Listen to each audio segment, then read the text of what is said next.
بسم اللہ الرحمن الرحیم۔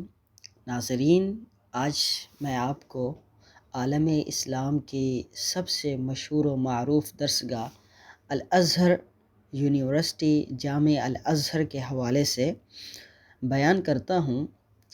جامع الازہر 970 عیسوی فاطمی دور حکومت میں بنائی گئی۔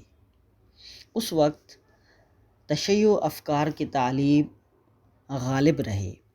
پھر 1171 عیسوی میں سلطان صلاح الدین ایوبی رحمۃ اللہ تعالی علیہ کے مصر کے فتح کرنے کے بعد اہل سنت کی تعلیم و افکار غالب ہوئے۔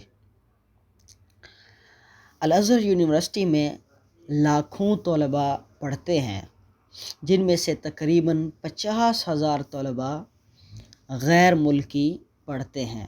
100 سے زائد ممالک سے تعلق رکھتے ہیں یہ لوگ۔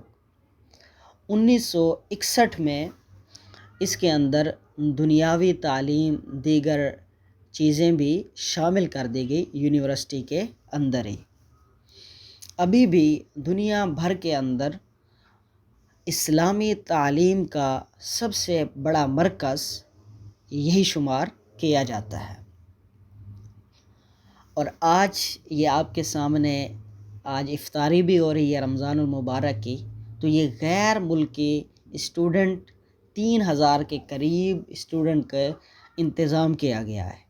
یہ سارا کا سارا غیر ملکی اسٹوڈنٹ کے لیے ہے، جبکہ مصری لوگوں کے لیے علیحدہ سے اور جگہ پر نظام ہے۔